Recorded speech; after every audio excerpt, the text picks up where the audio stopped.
नमस्कार श्रोते हो, दीपक रेगे कथाकथन चॅनलवर तुम्हा सगळ्यांचं मनापासून स्वागत. श्रोते हो, तुम्ही ऐकताय सौ आयडा बॅरेटो लिखित सातमाईंचं रान या कादंबरीच्या पहिल्या भागाचं पुढचं प्रकरण, नागो काकांचं आगळं वेगळं लग्न. आता सर्वसाधारणपणे काय घडतं, समजा आपल्याजवळ एखादी विचित्र गोष्ट असली तर त्या गोष्टीच्या जवळकीने किंवा सवयीने आपल्याला त्या गोष्टीचं विशेष असं महत्त्व जाणवत नाही. कधीकधी तर आपण चक्क त्या गोष्टीकडे दुर्लक्षही करतो. पण समजा तीच गोष्ट जर दुसऱ्या कोणाजवळ आढळली तर मात्र त्या गोष्टीबद्दल आपल्याला फार कुतूहल वाटतं. हा सर्वसाधारण नियमच आहे. थोडक्यात काय, आपल्याकडे जे आहे त्याच्यापेक्षा दुसऱ्याकडे काय आहे याची जिज्ञासा आपल्याला जास्त असते. अगदी तसंच आमच्या नागो काकांबद्दल झालेलं होतं. त्यांच्या तोंडून प्रत्यक्ष सातमाई बोलतात आणि त्यांनी आमच्या झपाट्याला अनेक वेळा प्रत्यक्ष पाहिलं आहे किंवा नागो काका न शिकताही अचूक हिशोब करतात, याचं काहीही कौतुक आमच्या वाड्यात नव्हतं. ही अद्भुत गोष्ट आमची नेहमीची झाली होती. पण इतर ठिकाणी नागो काकांचं फार कौतुक व्हायचं. आमच्या इरली काकूंच्या माहेरी कोल्हापूरला आबांना आणि त्यांच्या घरच्या सगळ्या लोकांना त्या गोष्टीचं फार कौतुक होतं. त्यांच्यात काहीतरी असामान्य शक्ती आहे म्हणून त्यांच्या पायाला हात लावणारे महाभागसुद्धा मांजरीवाडीत आणि शिरगुप्पीत होतेच. आता शिवा काकानंतर नागो काकांचं लग्नाचं वय झालं होतं आणि खोतांच्या मोठ्या नावामुळे त्यांना आजूबाजूची अनेक स्थळं भराभरा आली होती. त्यावेळी सातमाईंच्या वाड्यातली सून होणं फार भाग्याचं मानलं जाईल.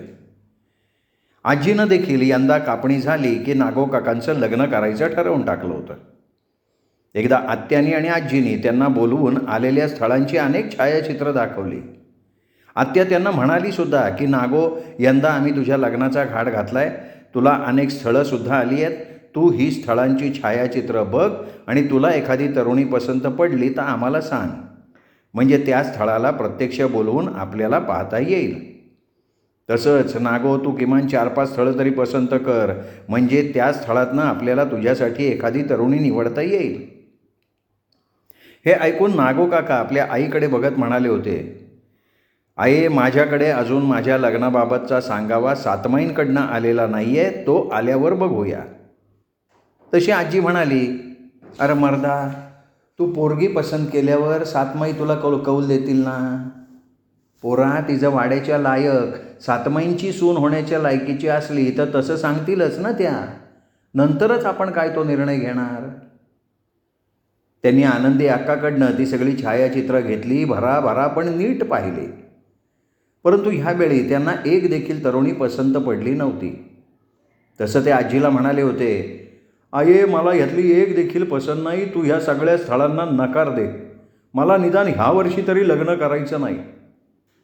पण ते ऐकताच आजी त्यांना म्हणाली, जरा थांब नागो, हे बघ पोरा, आपल्या चुलीजवळ आपली भाकरी तव्यावर टाकण्यासाठी हक्काची कारभारीण पाहिजे. अरे उन्हातनं आल्यावर पाणी देणारं कोणी असलं की गार वाटतं. तुझी ही कामं करायला तुझी ती बाबळीवरची भूतं येणार नाहीत. तुलाच पोरगी पसंत करायला पाहिजे. त्यात आला तुझ्या पाठोपाठ मला बाळकृष्णाचं आणि विठ्ठलाचं सुद्धा पाहायला हवं ना. अरे नागो, प्रत्येक गोष्ट वेळच्या वेळी झालेली बरी असते का नाही. त्यावेळी आजी हे असं बोलत असताना ते मध्येच उठून गुणाकाकूंच्या चुलीजवळ भाकरी खाण्यासाठी गेले होते. तेव्हा आजी त्यांच्याकडे बघत म्हणाली, आनंदे, आपण ह्या नागोला सांगून काही फायदा नाही, त्याच्या मनात आहे तेच तो करणार. मी उद्याच रामदासाला सांगते, त्या सगळ्या स्थळांना नकार कळवून टाकते, म्हणे कुणी स्थळ आपल्यासाठी उगाच ताटकळत राहणार नाही ना. तशी आत्यानं मान हलवली होती. आमच्या नागो काकांचं एक होतं, ते कोल्हापुरी मटण वडे आपल्या इरली वहिनींच्याच चुलीकडे बसून खात. पण नेहमीचं साधं जेवण ते आपल्या आनंदी अक्काच्या नाही तर गुणा काकांच्या चुलीजवळ बसत आणि तिथेच बसून करत. माझे बाबा आणि विठ्ठल काकासुद्धा तसंच करत. सर्व वाड्यावर उधळपट्टीवरून ओरडणारे महाकंजूस शिवा काका आपल्या चुलीजवळ आपले भाऊ जेवायला आले की मात्र भयंकर खुश होत.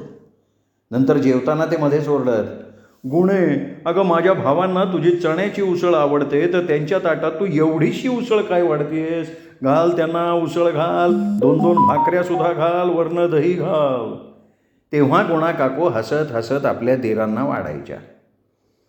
एकदा असंच नागो काका गुणा काकूंच्या चुलीजवळ जेवत असताना आमचे सदाप्पा काका आमच्या वाड्यात आले आणि जेवणाऱ्या नागो काकांना म्हणाले, नाग्या, मी उद्या नवीन बैलाची जोडी आणायला सांगलीला जाणार आहे, तू येतोस का माझ्याबरोबर?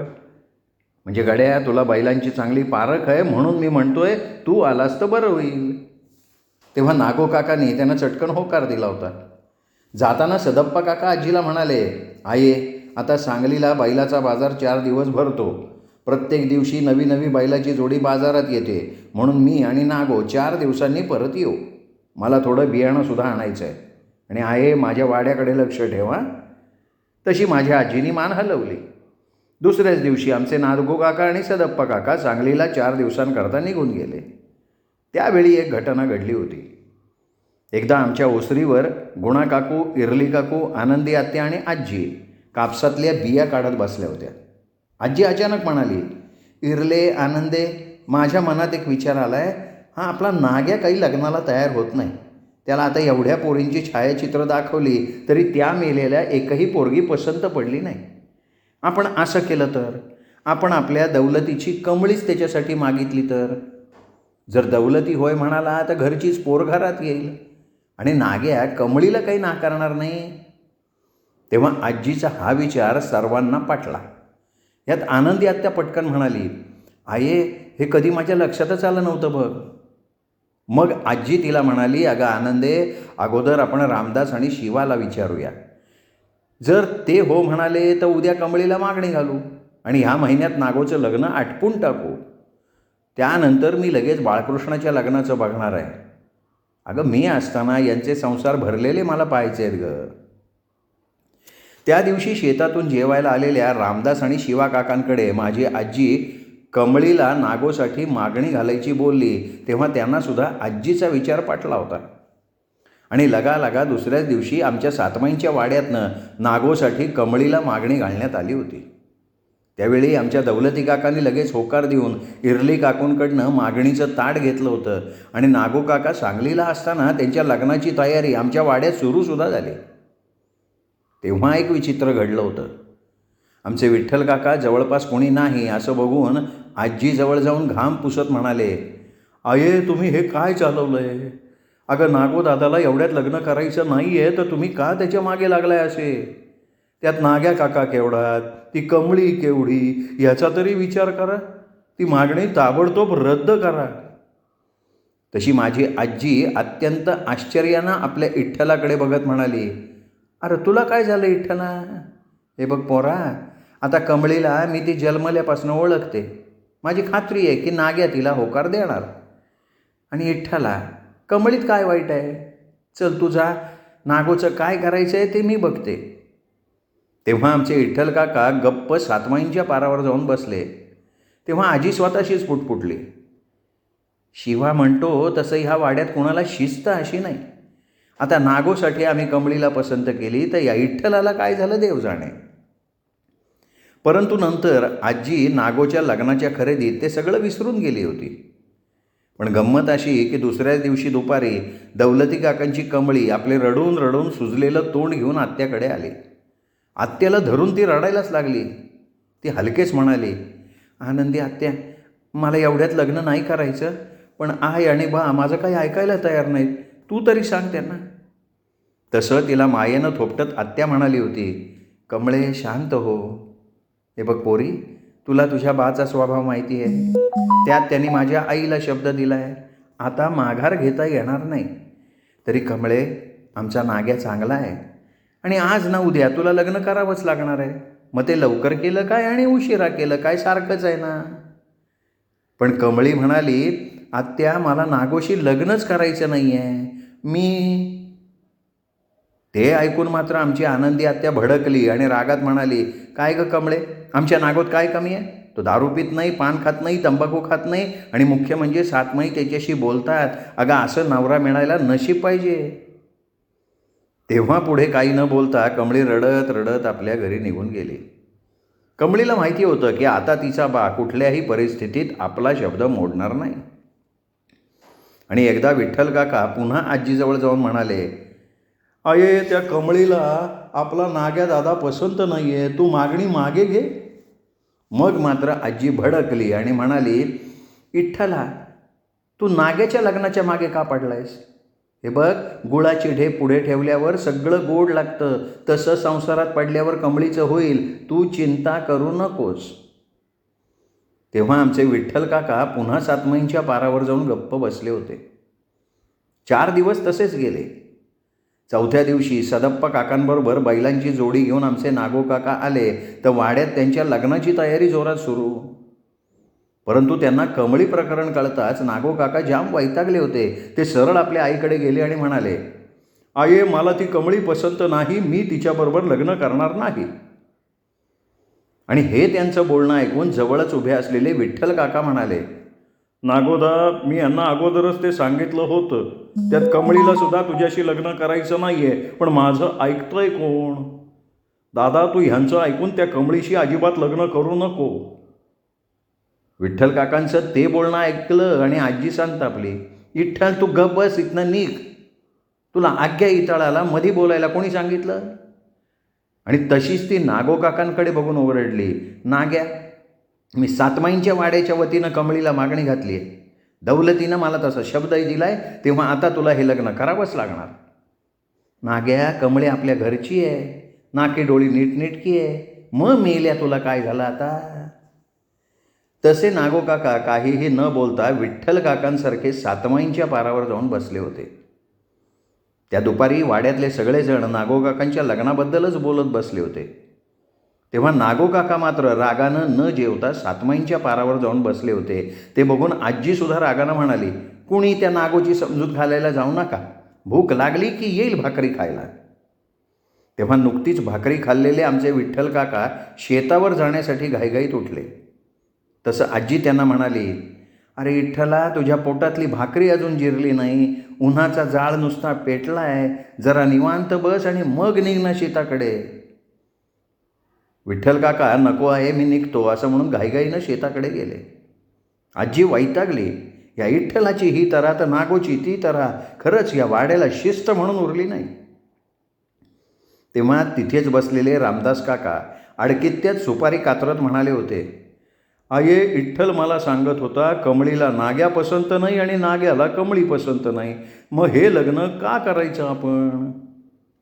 हे बघा, हे मला वाटतं विठ्ठल बरोबर बोलतोय, आपण नाग्याला दुसरी त्याच्या पसंतीची मुलगी बघू. तू दौलतीकडनं मागणीचं ताट परत आण. आपला नाग्या किती उलट्या खोपडीचा आहे तुला माहिती आहे ना. लग्नाच्या वेळी कुठेतरी पळून जायचा, शाळेतून पळायचा तसा. आजी शांतपणे म्हणाली, रामदासा, मागणीचं ताट पाठवणं आणि परत घेणं हा काय भातुकलीचा खेळ आहे का रे? पाहिजे तेव्हा मांडला आणि कंटाळा आला की मोडला. तुला समजत कसं नाही? एका खोतानं दुसऱ्या खोताला दिलेला शब्द आहे हा.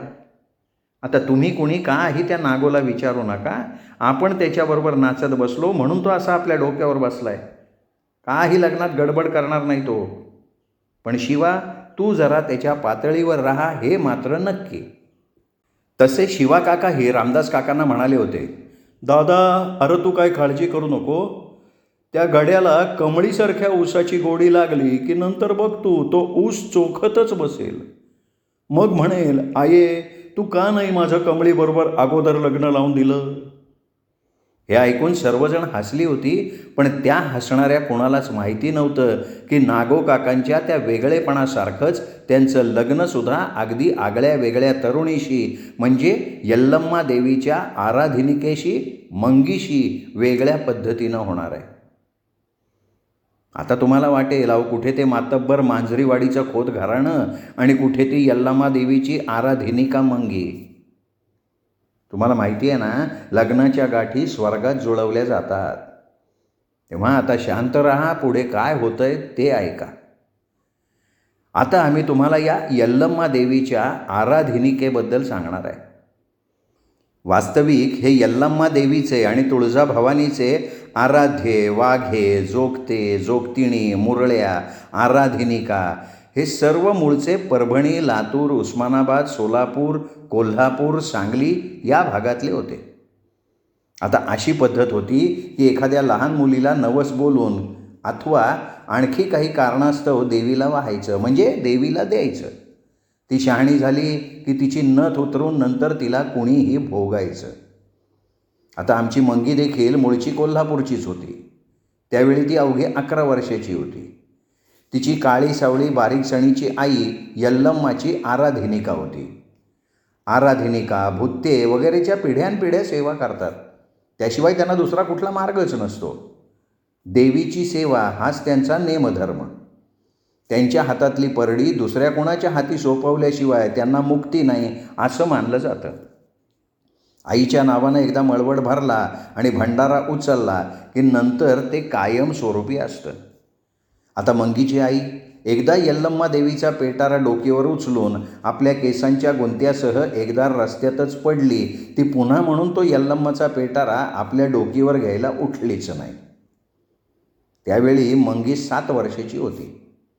तिच्या म्हाताऱ्या बापानं काहीही धार्मिक विधी न करता केवळ पोटासाठी म्हणून त्या 7 वर्षाच्या मंगीच्या डोकीवर तो यल्लम्माचा पेटारा चढवला.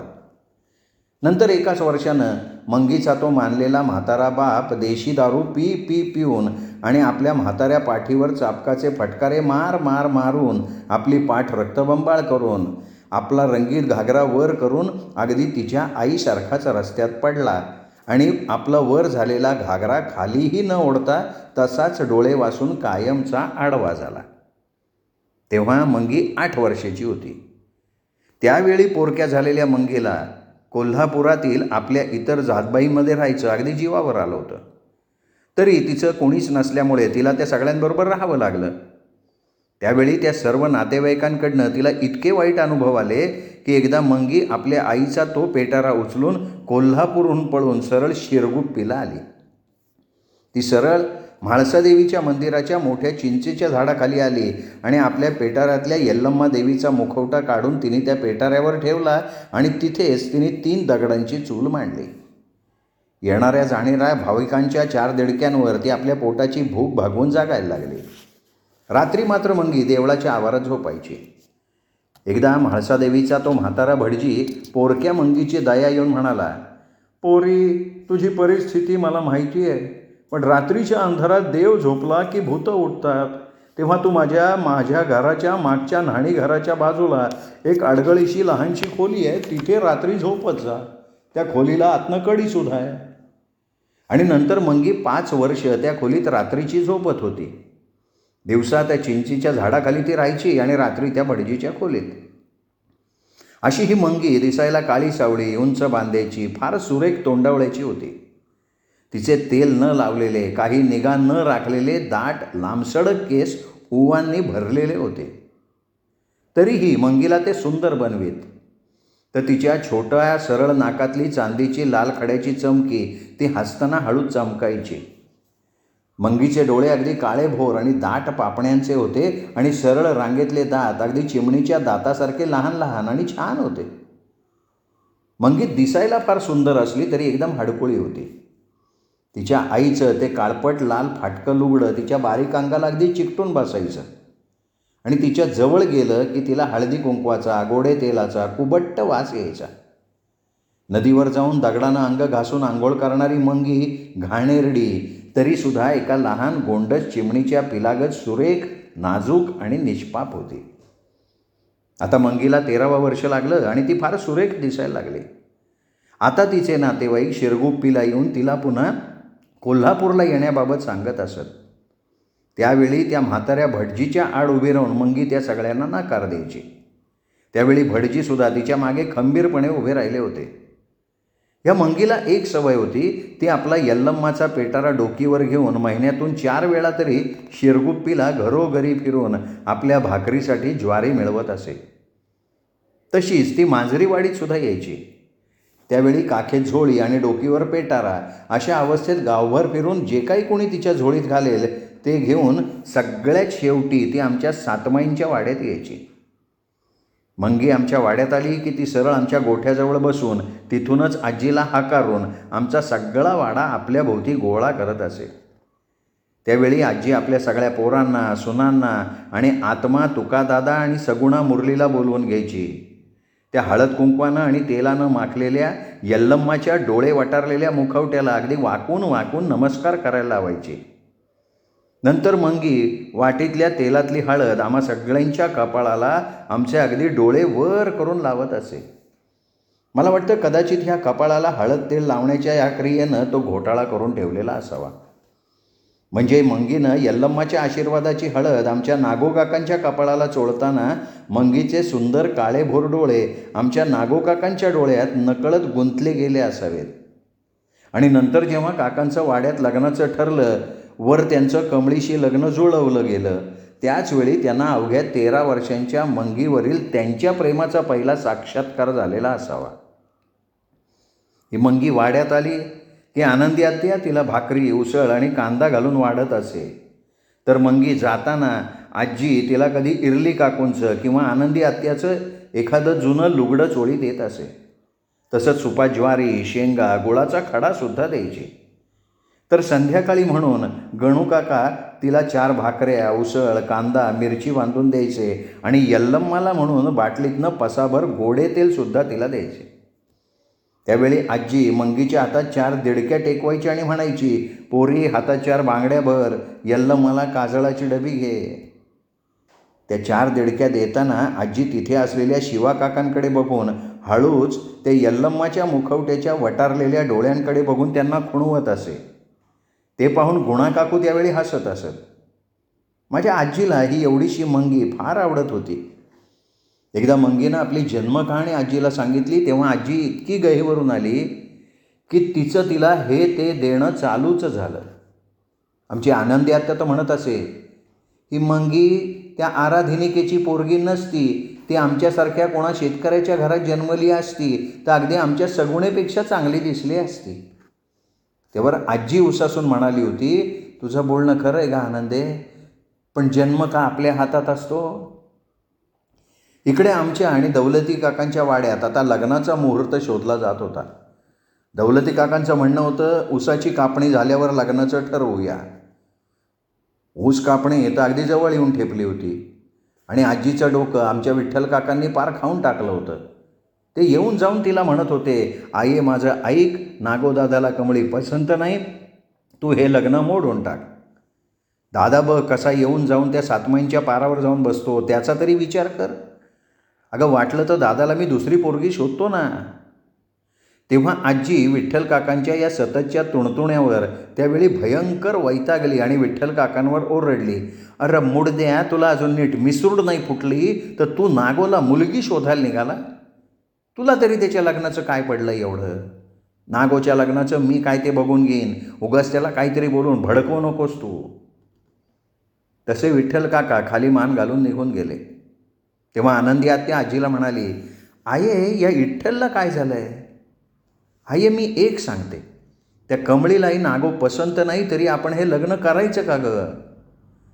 तेव्हा नंतर आजीच आता थकवून म्हणाली, आनंदे तू उद्या दौलतीकडे जा, कमळीबद्दल विचार, मग बघू तो काय म्हणतो ते. तसं दुसऱ्या दिवशी गुणा काकूंना घेऊन आत्या दौलती काकांना भेटली आणि ती स्पष्टपणे त्यांना म्हणाली, दौलती दादा, तुझ्या कमळीला म्हणे आमचा नागो पसंत नाही, आता काय करायचं रे. तसे दौलती काका सुपारी कातरत म्हणाले, आनंदे आईला सांग, तुम्ही काय पण काळजी करू नका. अगं ती कमळी अजून पोर आहे, तिला काय कळतंय. नागो मला पसंत आहे ना, मग झालं. एकदा ऊस शेतातनं उतरवला की आपण त्यांच्या लग्नाचा भार उडवून देऊ. तशी गप्प होऊन आनंदी आत्या आणि गुणा काकू वाड्याकडे आल्या आणि त्याच संध्याकाळी ते घडलं. रामदास काका, शिवा काका, विठ्ठल काका आणि नागो काका एकत्रच वाड्याकडे आले. तेव्हा आल्या आल्या नागो काका सातमाईंच्या पारावर जाऊन बसले होते आणि बाकीची मंडळी ओसरीवर बसून नागो काकांच्या लग्नाबद्दलच बोलत बसली होती. तेव्हा इरली काकूंनी सर्वांना चहा दिला. त्या म्हणाल्या, आहे नागो भाऊजी पारावर जाऊन बसलेत, त्यांना बोलवून आणते.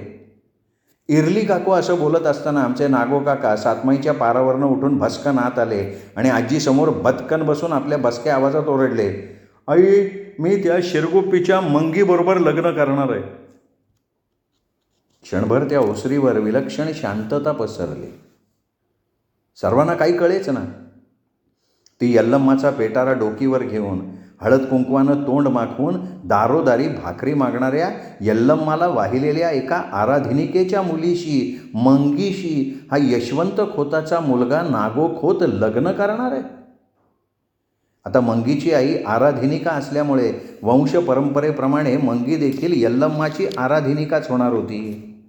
आणि हा नागो म्हणतोय तो ह्या अशा मंगीशी लग्न करून तिला सातमाईची सून करणार. हे धक्कादायक बोलणं ऐकल्यावर आमचं सगळं खोत घराणं आजी सकट थक्क झालं. पण दुसऱ्या क्षणी सगळेजण चिडून उठले होते. नंतर शुद्धीवर आलेला आमचा वाडा नागो काकांवर तुटून पडला होता. त्यावेळी आमचे कधीही न चिडणारे रामदास काकासुद्धा ते ऐकून संतापलेले होते. श्रोते हो, नागो काकांचं लग्न मंगीशी होतं का नाही ऐकूयात पुढच्या भागात. तोपर्यंत नमस्कार मित्रो.